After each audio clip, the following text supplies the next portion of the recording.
I have a dream that one day this nation will rise up and live out the true meaning of its creed.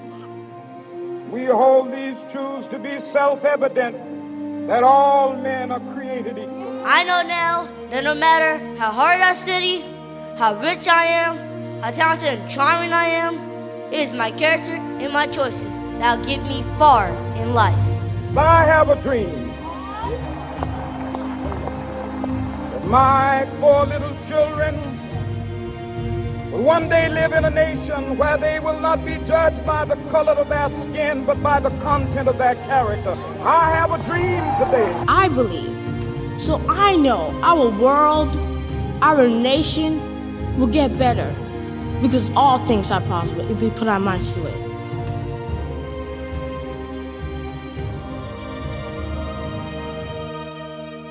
I think this competition is mainly about seeking that connection with the past. It's about where you come from always and not always where you're going. You know, you have to know where you come from in order to know where you're going. Dr. Martin Luther King is so important to this issue because he's the one really motivated the masses of people.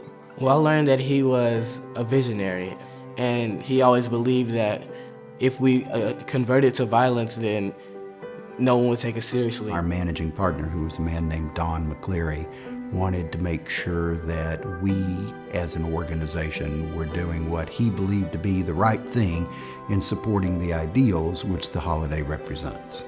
We wanted to celebrate diversity. So what better way to celebrate than to involve young people? Because we need to see things through their eyes. Dr. King, in one of your last talked about sermons, you spoke of the drum major instinct. Everybody has to play a role, and the drum major is the one with the vision.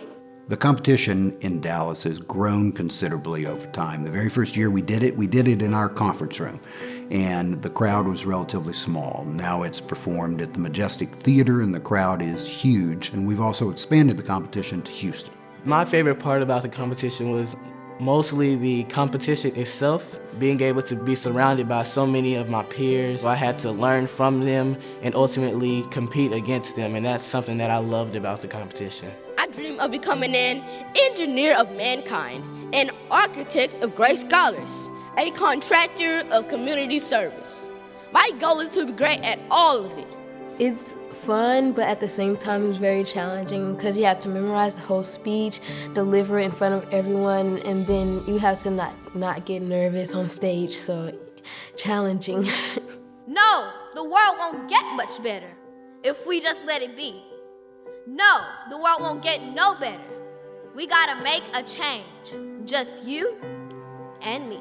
Now the one that makes it, that person probably practices every single day at home and twice a day with me.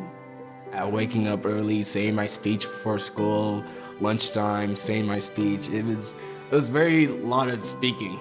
I kind of sometimes got bored of my speech, but you know, that's what life is about. Going through the hard part to get to the good part. Because they've had the opportunity to research, it keeps it in the forefront of really knowing that you can do anything, but you have to really, really stay with it. And no matter what the struggle, look at all of the people that have gone before us to pave the way so that we could be a part of the American dream. I think some children don't even know they have a voice. And sometimes you can say your first speech, and that's when you find out you have a voice. It was sort of that way for me. I think children should have the opportunity to figure out, hey, people care about me. People will listen to me if I have something to say. What I hope the children who participate in this process will learn about Dr. King is that his legacy is a living legacy that endures today. Let us never lose hope, because Dr. King never did.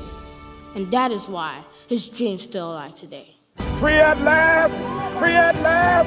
Thank God Almighty.